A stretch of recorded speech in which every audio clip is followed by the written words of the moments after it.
Hello everyone, welcome back. Today's video doesn't answer a question, it's instead more of a commentary on the way in which people can get stuck in a job but not do anything about it until it's too late. And it focuses in particular on some work I've been doing when coaching solicitors, which I can do perhaps better than many coaches because I'm also a practicing solicitor myself, so I can walk the walk and talk the talk. That said, the principles are just as applicable to anybody else who's in a different career sort of rut. It's all about being stuck on a conveyor belt of someone else's ambition, not yours. And what I want to talk about in particular is what two quite different solicitors told me recently during our coaching sessions. One was relatively junior and inexperienced, and the other was in his late 50s and was very experienced indeed. Now, I wasn't surprised by the less experience of the two solicitors I was speaking with, having qualified about 4 years previously. She was struggling with things like deadlines, not sleeping enough, watching her friends earn less but have more fun, and juggling ambition with the need for me time, as well as balancing being technically proficient with being a more commercial business partner. And as for the future, she really didn't know whether to stay on the solicitor's conveyor belt and speed it up to the next level, or just slow it down and jump off and do something completely different. And we agreed that it might be useful to sense check what she, not somebody else, really wanted, and how far away she felt she was from what she wanted. So that's what we're working on at the moment. And it's the basis of my coaching program for newish solicitors called The Uncertain Solicitor. And if you want to know more about that, just call me or fix up a time via the wxl.coach website. I also wasn't surprised by the more established of the two solicitors I spoke with, because after more than 25 years, I think, in the business, he was struggling with similar issues, but with the additional nagging thought of his own professional shelf life and the need for a plan B, which he didn't have. He had enough money, but he too didn't really know whether to stay on the solicitor's conveyor belt until he was asked to step off or was pushed off, or instead to slow down and explore something else entirely, but at the same time not be perceived as copping out as a failure. And we agreed that his concerns could be met by modelling some scenarios that could inform his decision taking for the next few years.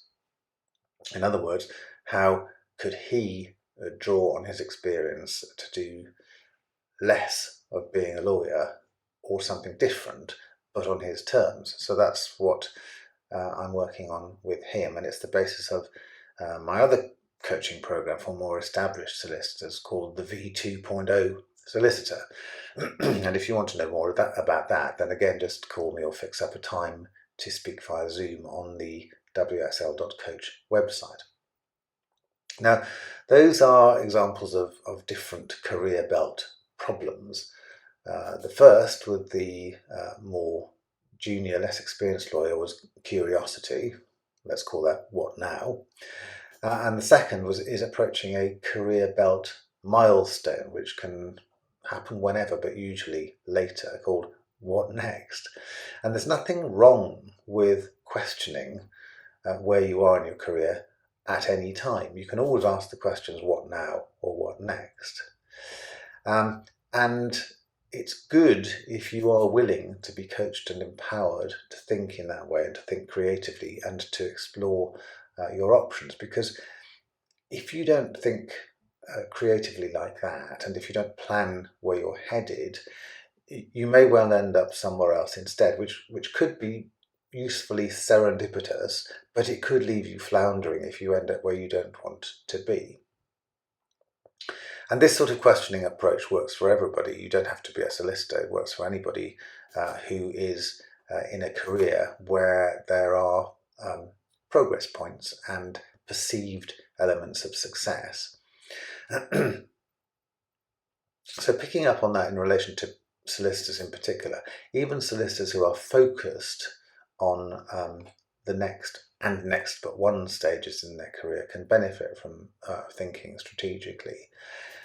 This is not somebody I'm coaching at the moment, but this is the type of lawyer who is going places, if you like. They are motoring, they're really successful in what they do and they love it. But when you get to a certain stage in your solicitor's career, you need to get noticed, you need to develop professional and personal networks, you need to have an effective plan that's good for you, and you need to have that plan support and promote your own organisation, which has invested in you and wants you to hit the ground running after each promotion.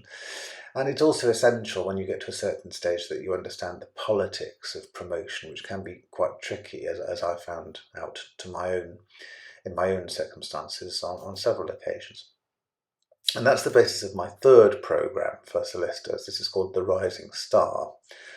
And from what I've said just now, you'll see I've got 3 career programs for solicitors. There's the uncertain solicitor. This is for people at the start of their career. There's the rising star solicitor. That's for people who are going places. And there's the V 2.0 solicitor. This is for people who are planning for a change, or perhaps even designing their future retirement, but perhaps a couple of decades before people would normally expect them to retire. And of course, the principles that apply for all those different groups apply equally for non-solicitor executives. And engaging in this sort of critical thinking about your career also has a knock-on effect of improving your mental health and resilience, because it gives you certainty and it stops you wallowing in uncertainty and worrying about what happens next. So there you have it. There are some ideas for dealing with a career conveyor belt situation. If you want to read the text of this video and other videos I've done, then you can find everything on the wxl.coach website. And if there's something in the library that doesn't answer a question you would like answered, then again, get in contact with me and I will try to fix it and possibly put an additional answer on the website in the library. So as usual, thanks very much for watching. Bye.